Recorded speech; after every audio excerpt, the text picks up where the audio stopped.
This concept quickly. If anyone in this room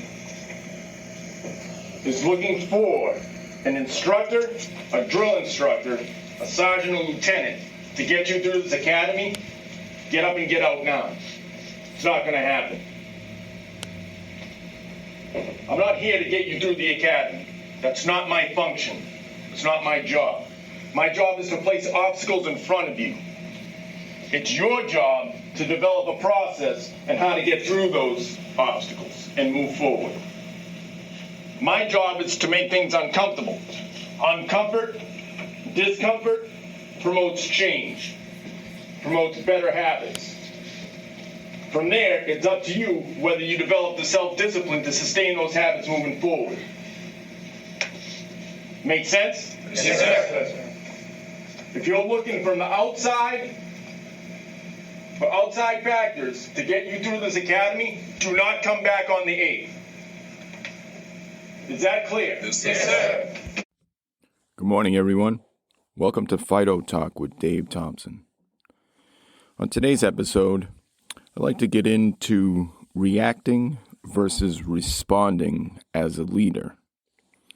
We'd like to talk about what happens when we react versus when we respond, and the differences in situations when we have the time to respond as opposed to when we just react, or we're in a situation where time doesn't afford us the luxury of responding. So let's jump right into it. When we talk about reacting, a reaction is usually an emotional-based response to something. And I think if we really think about it, we've all been in situations and in different incidences where we react. And we react mainly because the physical response that we are experiencing is, a higher heart rate. Our heart rate's going up. We've conditioned ourselves to that fight or flight response. And at that point, our emotions kick in. And as much as we like to think it's not, just based on my experience, it's fear. It's fear that's driving that reaction. And when you look back at it, when you do that quick after action review, or you have some time to take a look at it, once you calm down, your heart rate goes down, you realize that reaction was pretty irrational. It was irrational. It served really no purpose. It wasn't effective. And you're kind of stuck with a lesson learned. Now, if you're in any type of a leadership position, assumed, appointed, or otherwise, that projects an image of somebody who doesn't have total control, somebody who can be irrational at times, who's somewhat of an emotional thinker, somebody who isn't as well put together as they would like. And I can think of a couple of situations that I've been in, and that has definitely been the projection from me to my coworkers, fellow soldiers, and things like that. But at the end of the day, it's a great lesson, because those situations that were few and far between, but as a whole, if we're able to train to do things that are outside our comfort zone, that enable us to keep our heart rate down, to be cognizant of the situations. We can train ourselves to react in a certain way. It certainly is possible. Now, the human factor comes into play here too, where we're not all going to be 100% perfect 100% of the time.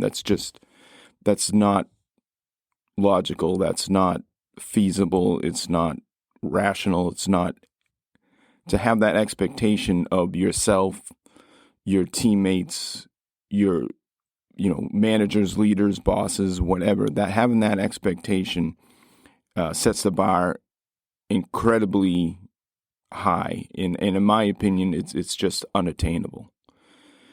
What we can do, though, is we can put in the work. We can put ourselves in situations where we can learn to keep our heart rate down, control our breathing, and then the physiological factors will come into play.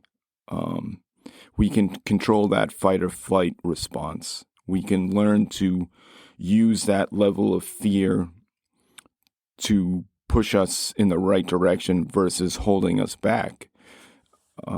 There's a ton of exercises. There's a ton of things that we can do to help mitigate a lot of those negative reactions or those irrational, illogical reactions. The thing we have to keep in mind, usually we react to something that's pretty acute, right? Pretty fast, pretty dynamic, pretty intense situations. That's what's going to initiate a reaction from us versus a response. We have to practice that. And there's a ton of material out there to work on, whether it's the Wim Hof method, Goggins, do something that sucks every day, put yourself in an uncomfortable situations, make yourself uncomfortable, and then just practice your reactions to it. Nobody likes running in the cold rain. Nobody likes hiking or rucking in the cold, uncomfortable weather. You certainly can. You have the ability. We all have the ability to control our reactions. It's very, very difficult.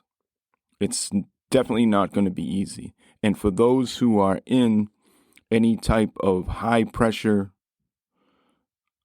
career field, any type of law enforcement, military, first responder, that practice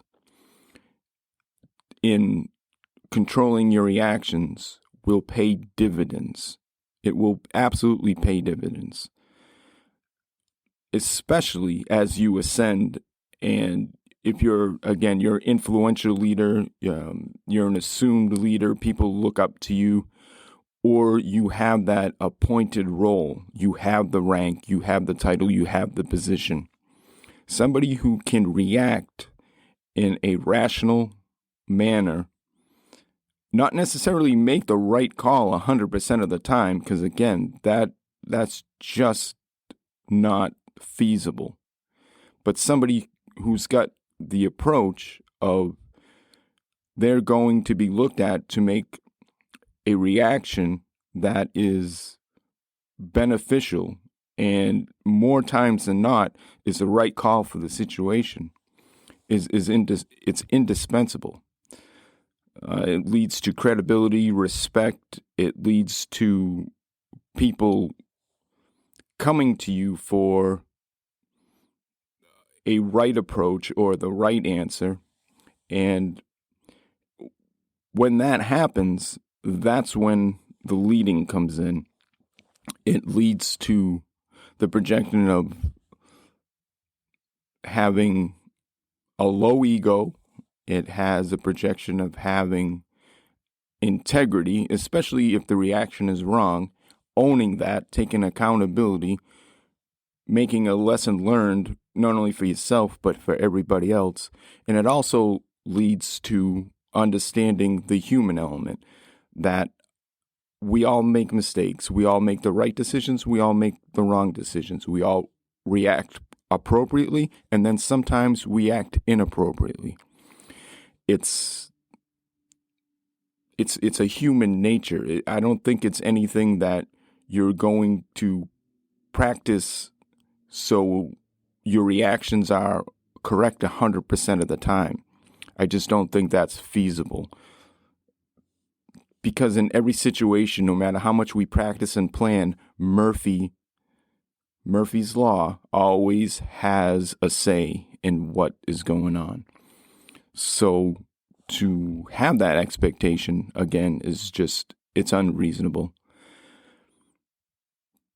To practice it and make the controlled reaction as best you can, as consistently as you can,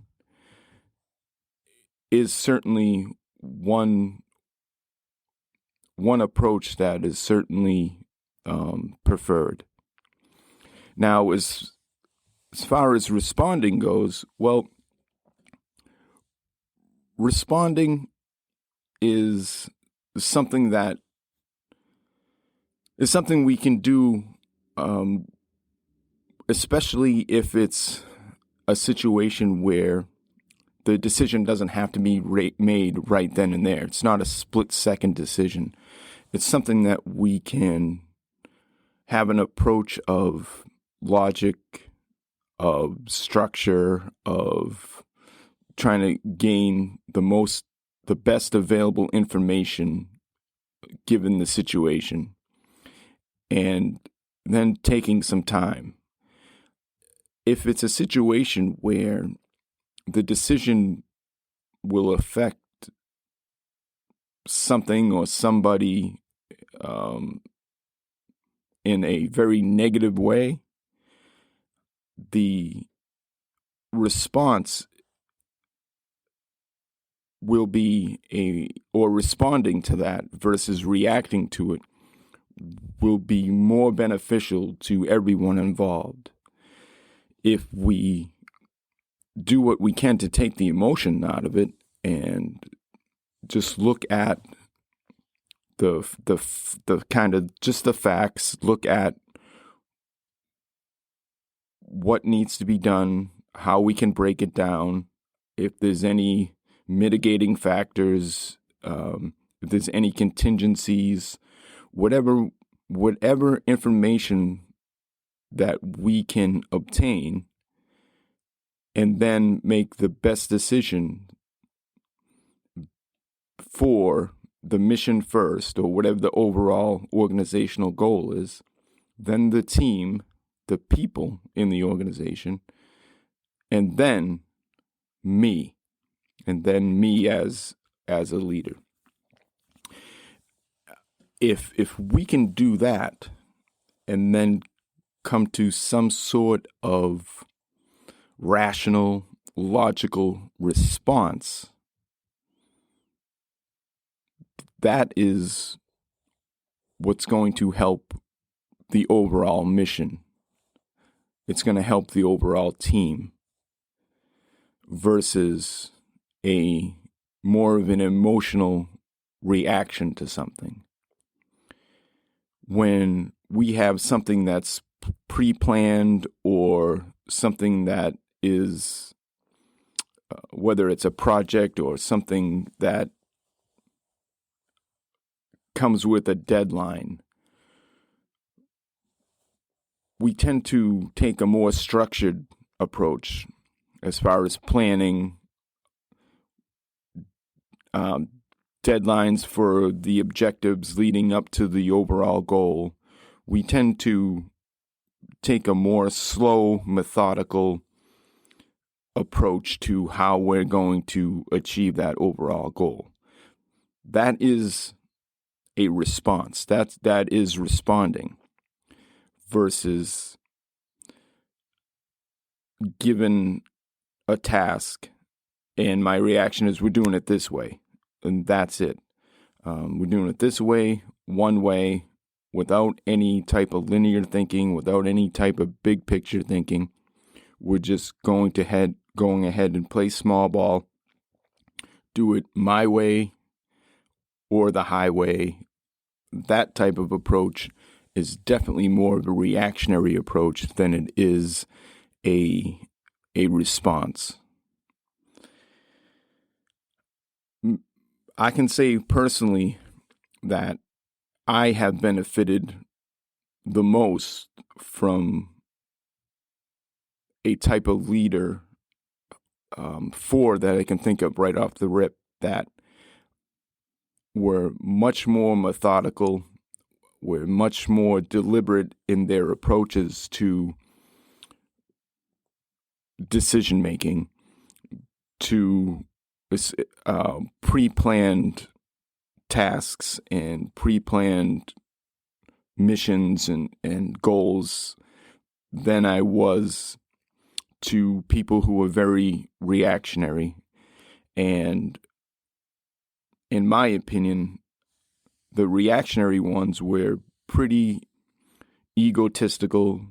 They were pretty narrow-minded, my way or the highway, very small ball thinkers who, at the end of the day, every one of them were exposed to being just what they were, and their ascension had a pretty low ceiling. They didn't end up getting very far.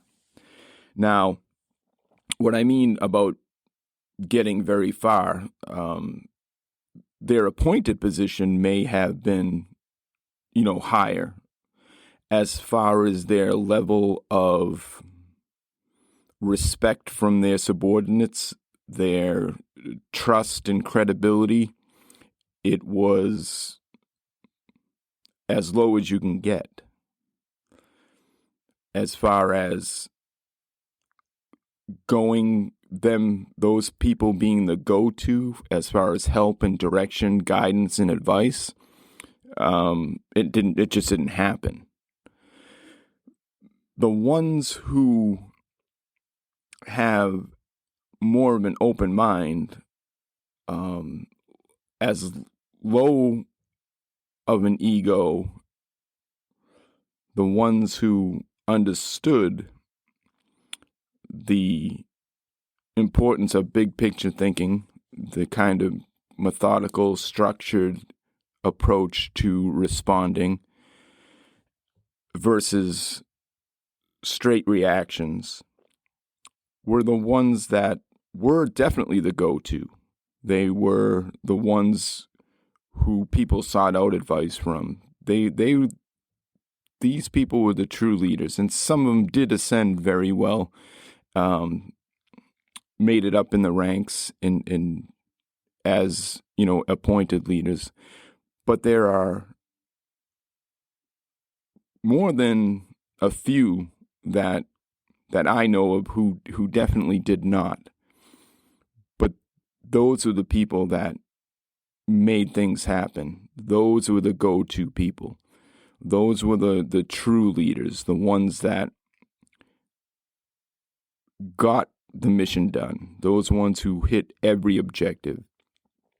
And that's not to say that here and there, the reactions to split-second decisions and things that required a reaction, that's not to say that those reactions weren't spot on 100% of the time, because they weren't. But they were certainly used as a lesson learned. And these guys didn't run away from the fact that they made a bad reaction. They embraced it. They took full accountability, and they shared that lesson. And it was a lesson learned for everybody. And that drove training, and that drove the risk assessment for the next planning phase of whatever task needed to get done. So, in my opinion, responding, if given enough time, and I know that through this episode there's quite a bit of caveats. The major point I'm trying to make here is, if given the time and we can produce a response versus a reaction, the overall organizational goal, the team, and me as an effective team member all the way up to a leader or the top dog will be much better off than reacting to everything. And not that reaction does not have its place. It absolutely does.